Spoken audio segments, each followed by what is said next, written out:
ഇന്ന് പൂരിയും ചപ്പാത്തി ഒക്കെ കഴിക്കാനൊരു ഉരുളക്കിഴങ്ങ് കൊണ്ടൊരു കറി ഉണ്ടാക്കാമേ. ആലു മസാല. പാത്രം ചൂടായി.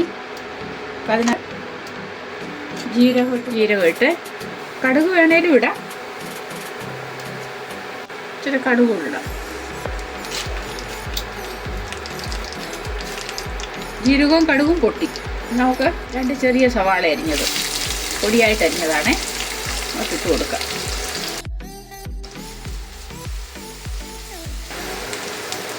ഉള്ളി ഒന്ന് വാടി വന്നേ. നമുക്ക് 2-3 നെല്ലി വെളുത്തുള്ളി അരിഞ്ഞതും ഒരു പച്ചമുളകും കൂടെ ഇടാം.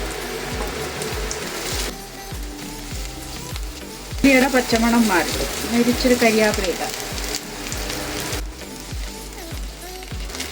ഉള്ളി ബ്രൗൺ കളറൊന്നും ആകണ്ട, ഇതുപോലെ ആയാൽ മതി. ഇങ്ങനെ കിടക്കുമ്പോൾ ഇത് കുഴഞ്ഞ് ഗ്രേവി കുറച്ചുകൂടെ തിക്കാവും.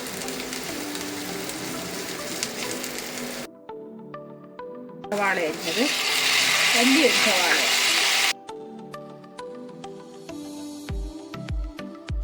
ഉപ്പിടാമേ. ഇങ്ങോട്ടിടുമ്പോൾ തക്കാളിയിൽ നിന്ന് വെള്ളം ഇറങ്ങി സോഫ്റ്റ് ആകും. തക്കാളി ഉള്ളിയെല്ലാം ഒത്തിരി ഒന്ന് കുറുകി വരും. തീ കുറച്ചിട്ട് ഒരു 2 മിനിറ്റ് ചെറിയ തീയിൽ അടച്ചു വെക്കാം. നമുക്ക് ഉരുളക്കിഴങ്ങ് പൊടിച്ചെടുക്കാം. ഒന്ന് ഇളക്കി നോക്കാം. തക്കാളിയുടെ സോഫ്റ്റായ മഞ്ഞൾപ്പൊടി,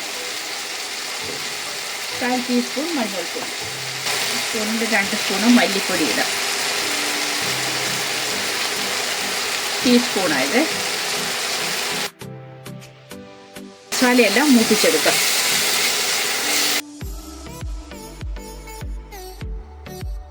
കരിഞ്ഞു പോകാതിരിക്കാൻ ഇച്ചിരി ചൂടുവെള്ളം ഒഴിച്ച്, ചൂടുവെള്ളം ഒഴിക്കണം, പച്ചവെള്ളം ഒഴിക്കരുത്. കറിയുടെ ടേസ്റ്റ് മാറി. മല്ലി മുളകിൻ്റെയൊക്കെ പച്ചമണം മാറിയേ. ഇനി നമുക്ക് ഇതിനകത്തോട്ട് പൊടിച്ച് വെച്ചിരിക്കുന്ന ഉരുളക്കിഴങ്ങ് ഇടാം. ഉരുളക്കിഴങ്ങ് ഒത്തിരി അങ്ങ് പൊടിഞ്ഞ് പോരിച്ചിട്ട് കഷ്ണമായിട്ടൊക്കെ ഉണ്ട് ഇതുപോലൊക്കെ കിടക്കണേ. ചെറിയ ചെറിയ കഷ്ണമൊക്കെ ഇതിനകത്ത് വേണം. ഉരുളക്കിഴങ്ങ് ഇട്ട് കൊടുക്കാം. മസാല പിടിക്കാനായിട്ടൊന്ന് ഇളക്കാം.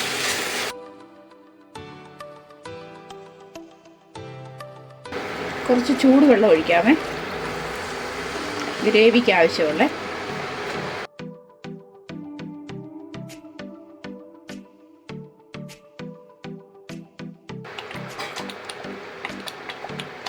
ഒന്ന് തിളച്ച് വരട്ടെ. അപ്പോൾ 2 മിനിറ്റ് അടച്ചു വെക്കാം. ചെറിയ തീയിൽ തുറന്ന് നോക്കാമേ. നല്ലപോലെ തിളച്ചിട്ടുണ്ട്. ചെറിയ തീയിലിട്ടില്ലെങ്കിൽ അടിക്ക് പിടിക്കും. ഉരുളക്കിഴങ്ങിനകത്ത് സ്റ്റാർച്ചല്ലേ, അതുകൊണ്ട് ചെറിയ തീയിലേ ഇടാം, വലിയ തീ ഇടരുത്. അപ്പോൾ തന്നെ ചെറുതായിട്ടൊന്ന് അടിക്ക് പിടിക്കാൻ തുടങ്ങിയായിരുന്നു. ഇടയ്ക്കൊക്കെ ഇങ്ങനെ ഇളക്കണം. ഗ്രേവി എത്രയും വേണോ അതനുസരിച്ച് വെക്കാം. ചൂടുവെള്ളം ഒഴിച്ചാൽ മതി.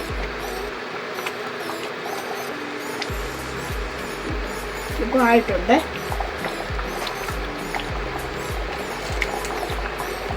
ഈ ഓഫ് ചെയ്യാം.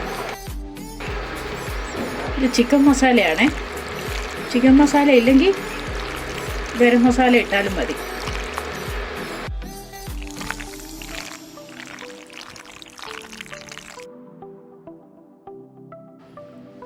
ഇപ്പം നമ്മുടെ കറി റെഡിയായേ. നമുക്കിനി ഒരു പാത്രത്തിലോട്ട് വിളമ്പിയെടുക്കാം. വീഡിയോ ഇഷ്ടമായെങ്കിൽ ലൈക്ക് ചെയ്യാനും ഷെയർ ചെയ്യാനും സബ്സ്ക്രൈബ് ചെയ്യാനും മറക്കല്ലേ. Thank you.